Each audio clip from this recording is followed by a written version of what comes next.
Glass Reflection Review number 71, Tokyo Godfathers. Originally released January 8th, 2012.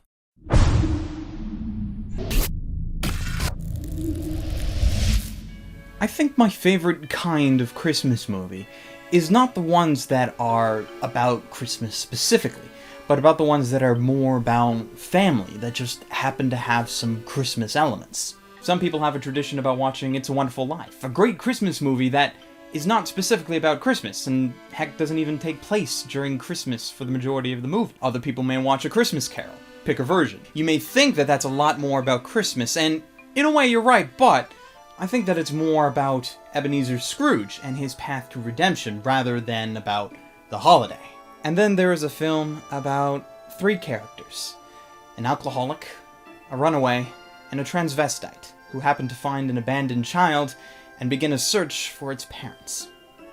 Ladies, gentlemen, and others, today I give you Tokyo Godfathers.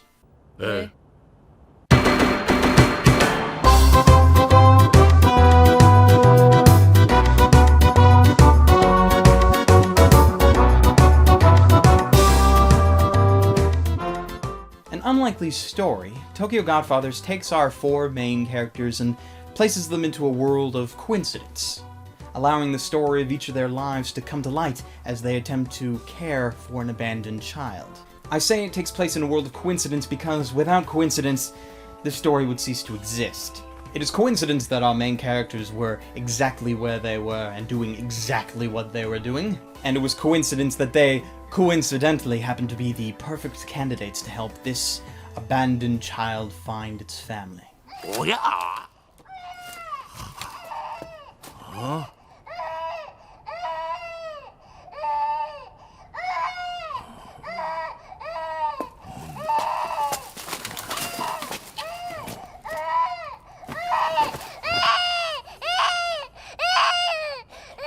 こいつは捨て子だ。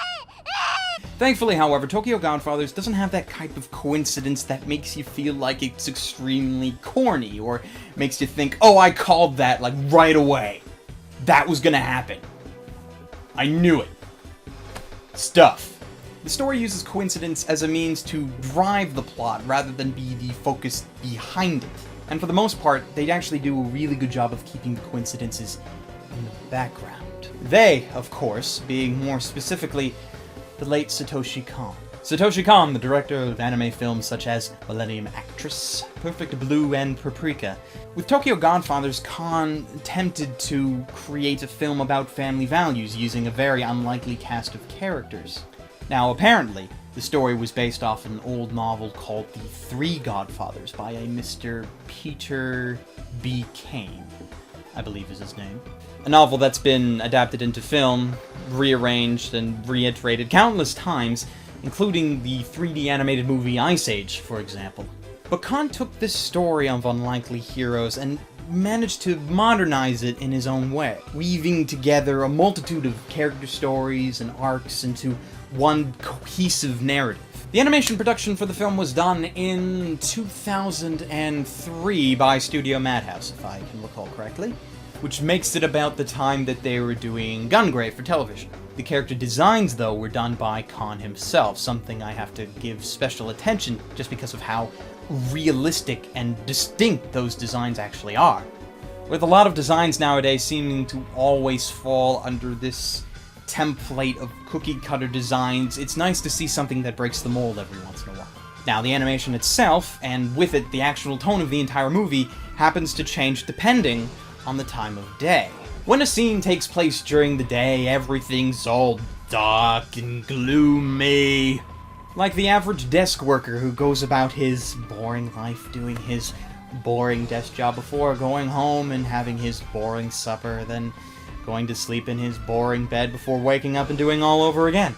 But then, by night, the city lights up and everything's a lot more bright, vibrant, and colorful. It's a lot more welcoming, almost to show that at night our main characters can live freely without the constraints that the daily life likes to put on them, because said society is fast asleep in their boring little beds. But really, it is a lovely contrast between night and day, and it's something I enjoyed watching. Now, for whatever reason, the meaning behind which escapes me, this film has never dubbed officially, and it's a fact that's rather depressing to me. Perhaps anime companies here in the West just don't know how to market an anime film like this, so they don't even bother trying. Or maybe they're just afraid of the subject matter. Maybe they have a mindset of Christmas is about the birth of Jesus and about Christian values. We cannot have this ruined by a transvestite. I'm just a sweet transvestite from transsexual Transylvania. Regardless, there is nothing wrong with the Japanese dub as is. If you were to watch it subbed, the voice actors did a wonderful job of adding this emotion and a sense of believability to each of their characters, regardless of the fact that the characters they're portraying aren't your traditional kinds of characters. And they just really did a very good job, and I salute them for that.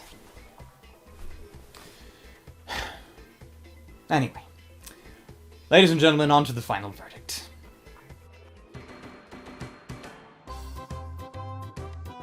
As a holiday tale, Tokyo Godfathers certainly takes home the gold medal for performance, with a not-so-traditional cast of characters in a comedic yet heartwarming story about three people with various backgrounds who come together to make this masterpiece that everyone can enjoy. It features a surprising amount of realism in how the characters are portrayed and how the plot carries on, and in that respect, it is very well designed and thought out. The film really does show how generous and kind people can be, regardless of the situations that life has put them through. The only major downside that I can see is just how unrelenting the plot is to have something that falls under a perfect ending. And as I mentioned earlier, the predictability becomes a lot more heavy-handed near the end. But that's hardly something to its detriment, and is more of a minor thing that I have to mention because I just can't find any other glaring flaws. If anything, though, the film highlights just how good Satoshi Kon was at making beautiful films, and how much darker the industry is now without him. But at least we have stories like this one to brighten our days for a long time coming, and needless to say that Tokyo Godfathers receives a very hearty watch recommendation from me. The only reasons that I can see to skip it in any fashion would be if you just never find yourself in any sort of holiday spirit, if you're like a Scrooge character or something, or if you fall into the aforementioned conservative religious club. I wouldn't say that the film is necessarily for the whole family, as it does contain moments of violence, and there are some minor nudity bits if seeing breastfeeding on screen is a little bit too much for you, but otherwise it's a truly special film that I recommend you get around to in your busy schedules.